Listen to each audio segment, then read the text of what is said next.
Perkenalkan, saya Erfadela Dharma dari kelas 12 MIPA 2 SMA Negeri 1 Bengkayang. Di video kali ini saya akan membahas materi fisika yaitu inti atom dan iptek nuklir dengan guru mata pelajaran fisika yaitu Bapak Sauji ST. A. Karakteristik inti atom. 1. Partikel penyusun inti. Seperti pada gambar di samping, inti atom tersusun atas proton dan neutron.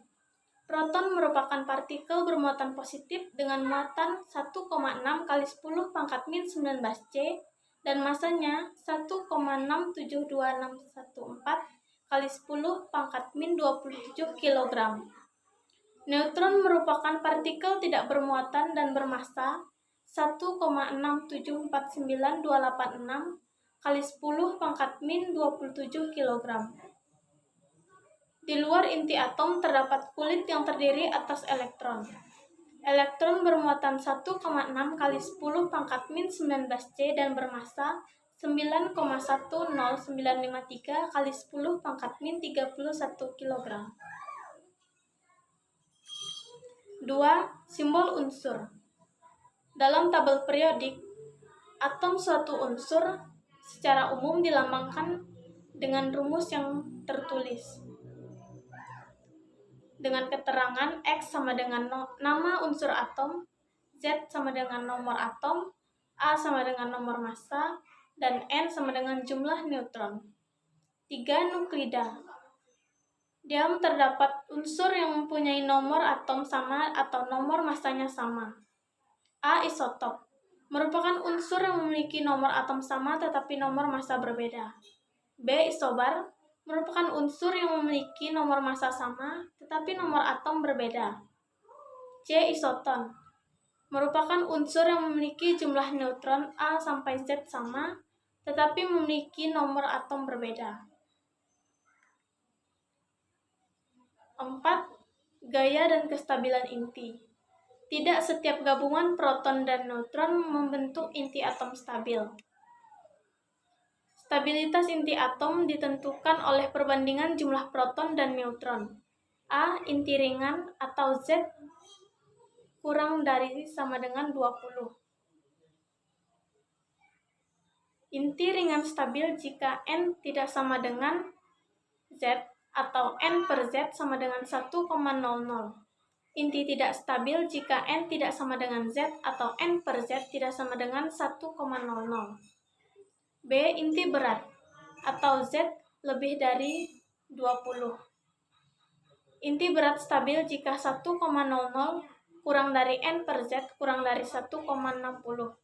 Inti tidak stabil jika N per Z kurang dari 1 lebih dari 1,60 atau N per Z kurang dari 1,00. 5. Energi ikat inti. Massa total inti atom ternyata lebih kecil daripada massa partikel penyusunnya. Hal ini menunjukkan bahwa pada pembentukan inti ada sejumlah massa neutron dan proton yang hilang. Massa yang hilang menjadi energi yang mengikat proton dan neutron menjadi inti atom. Energi ini disebut dengan energi ikat inti. Di samping ada beberapa rumus berikut. Yang pertama, defek massa dengan rumus delta M sama dengan Z MP tambah A sampai Z A kurang Z Mn kurang M inti. Yang kedua, energi ikat inti dengan rumus E sama dengan delta M dikali 931 MeV. Yang ketiga, energi ikat inti per nukleon dengan rumus EP sama dengan E ikat per A. 6. Reaksi inti. Reaksi inti merupakan reaksi yang terjadi jika suatu inti atom induk ditembak dengan partikel yang berenergi dan menghasilkan inti baru atau inti anak yang disertai pelepasan sejumlah energi. Reaksi inti dapat menghasilkan energi sangat besar. Skema reaksi inti.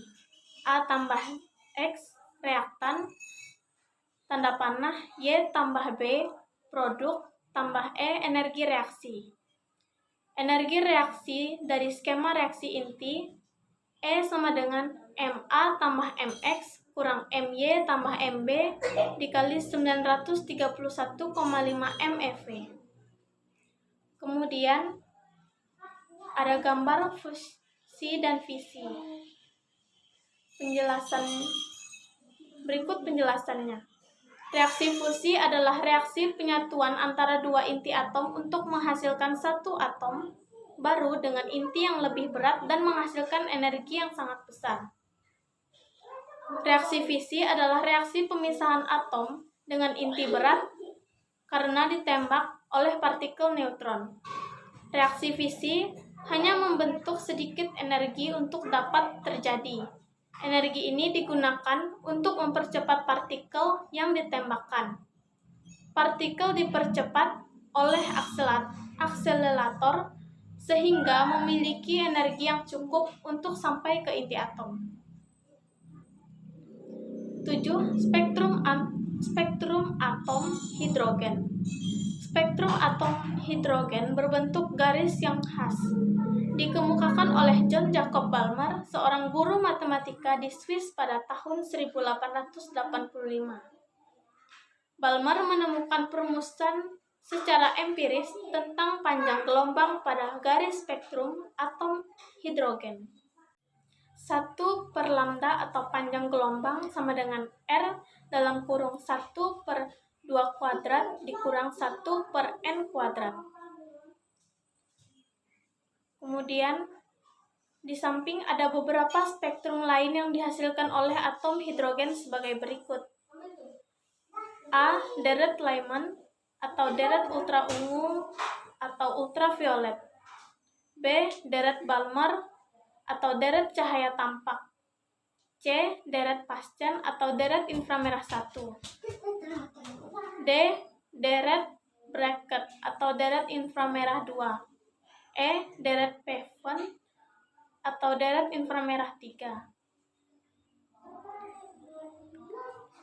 Pemanfaatan atom dalam kehidupan sehari-hari yaitu 1. Dalam garam dapur NaCl terdapat atom Na dan Cl. 2. Manusia menghirup udara yang mengandung atom C.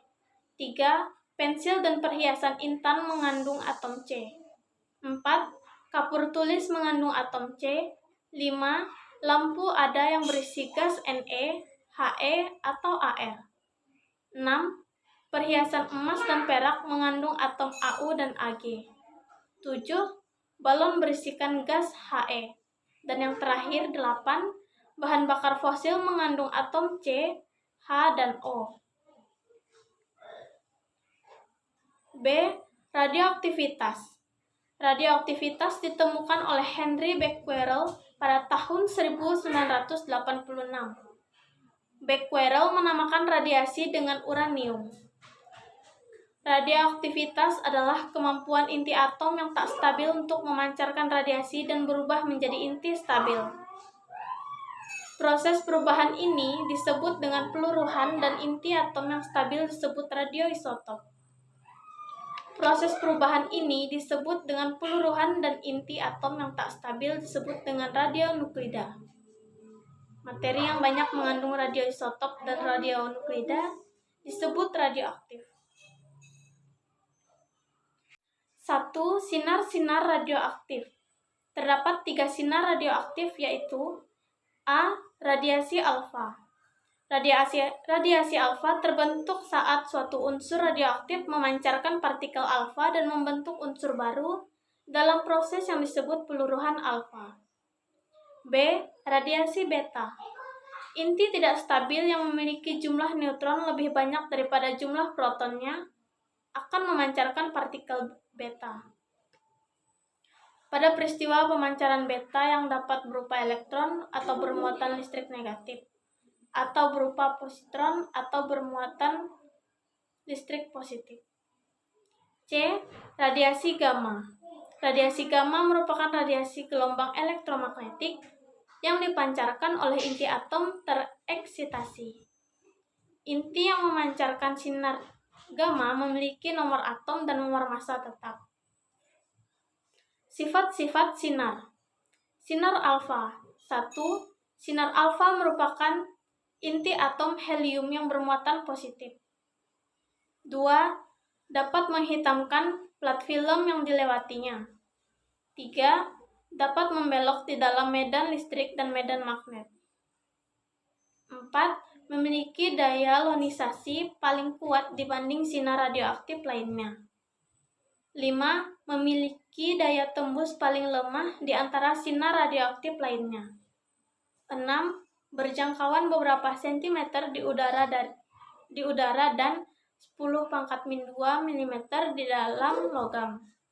7. Laju di udara tidak sama dengan 0,054 C sampai dengan 0,07 C. Sinar beta. 1. Sinar beta merupakan elektron berenergi tinggi berasal dari inti atom, bukan dari kulit atom, dan bermuatan 1,6 × 10⁻⁻19 C. 2. Dapat membelok dalam medan magnet dan medan listrik. 3. Daya tembusnya lebih kuat daripada sinar alfa, tetapi daya ionisasinya lebih lemah dibandingkan sinar alfa. 4. Laju di udara kurang lebih 0,32 × 0,9 C. 5. Jangkauan di udara dan logam lebih jauh dibanding sinar alfa. Sinar gamma. 1. Tidak bermuatan listrik sehingga tidak membelok dalam medan listrik maupun medan magnet. 2.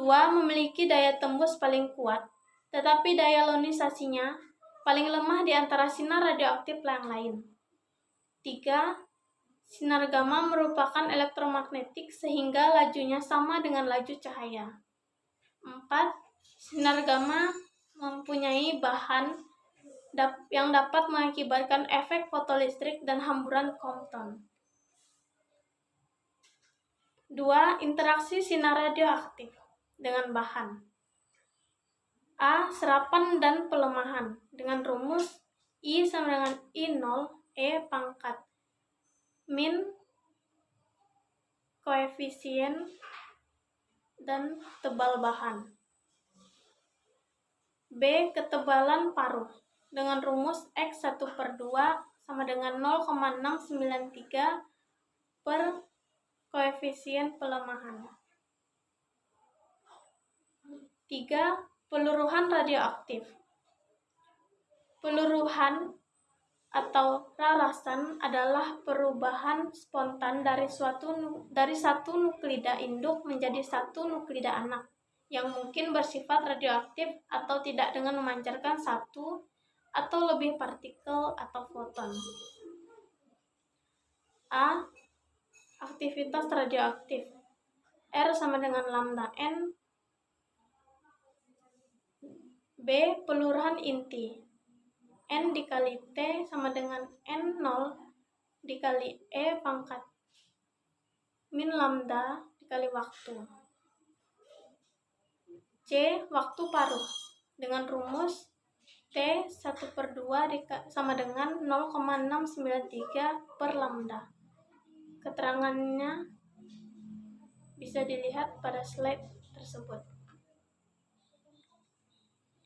C. Aplikasi iptek nuklir dan proteksi radiasi. 1. Aplikasi iptek nuklir di bidang energi. A. Reaktor fusi.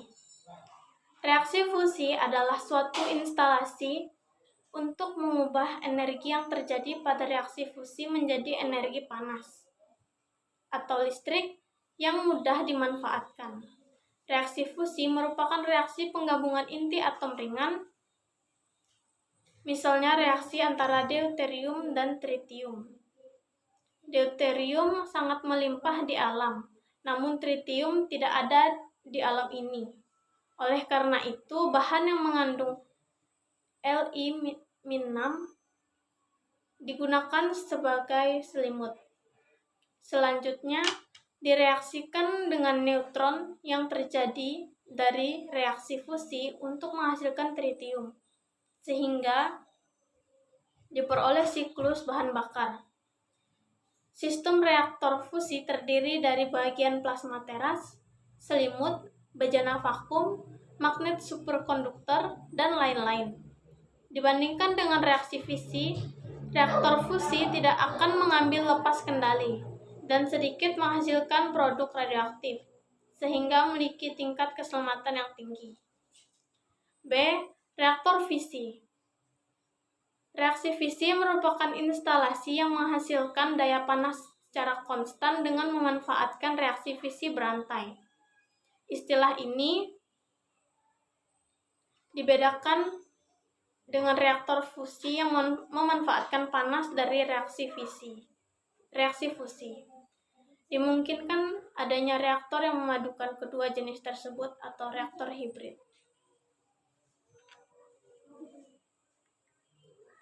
Dua, aplikasi iptek nuklir di bidang industri. A. Penentuan homogenitas proses. B. Pengelolaan lingkungan. 3. Aplikasi iptek nuklir di bidang hidrologi. A. Penentuan gerak sedimen. B. Penentuan kebocoran bendungan. 4. Aplikasi iptek nuklir di bidang kesehatan. A. Radioterapi. B. Kedokteran nuklir. C. Sterilisasi alat dan produk kesehatan. 5. Aplikasi iptek nuklir di bidang pangan. A. Pengendalian hama dengan teknik serangga mandul atau TSM. B. Efisiensi pemupukan. 6. Aplikasi iptek nuklir di bidang peternakan. Isotop stabil. N15 manfaatnya penentuan siklus protein dalam tubuh atau in vivo. CR52 manfaatnya prediksi volume rumen dan laju pencernaan. C13 manfaatnya pengukuran dinamika populasi mikroba dalam rumen. Kemudian radioisotop I131 manfaatnya lead bank endokrinologi terutama T3 per T4 RIA secara in vivo. H3 penentuan volume cairan dalam tubuh secara in vivo. I125 manfaatnya lead bank endokrinologi terutama konsentrasi P4 atau progesteron. C14 pengukuran pertumbuhan bakteri rumen dan juga filtrasi urin. CA45 pengukuran deposisi pada tulang in vivo secara in vitro. P32 pengukuran pertumbuhan bakteri rumen secara in vitro. 7. Dampak dan proteksi radiasi. A. Dampak paparan radiasi. Pada dosis rendah, sel tubuh yang terpapar radiasi masih mampu memulihkan dirinya sendiri dalam waktu yang begitu lama. Sel yang rusak hanya akan mati dan digantikan oleh sel yang baru. Namun, pada dosis yang tinggi, sel yang rusak akan memperbanyak diri hingga menjadi sel kanker. B. Nilai batas dosis. Nilai batas dosis adalah dosis terbesar yang diizinkan oleh Bapeten yang dapat diterima oleh pekerja radiasi dan anggota masyarakat dalam jangka waktu tertentu, tanpa menimbulkan efek genetik dan somatik, yang berarti akibat pemanfaatan tenaga nuklir. C. Prinsip proteksi radiasi. 1. Perisai. Digunakan untuk melindungi diri dari pancaran radiasi Pigeon. Pemilihan perisai yang tepat dapat menurunkan paparan secara eksponensial radiasi gamma dan menghalangi radiasi beta. Jarak. Untuk mengurangi risiko terkena paparan radiasi. Ini adalah contoh soal yang pertama pada subbab yang pertama beserta penjelasannya. Kemudian contoh soal yang kedua pada subbab kedua beserta dengan penyelesaiannya. Kemudian Yang terakhir, contoh soal ketiga.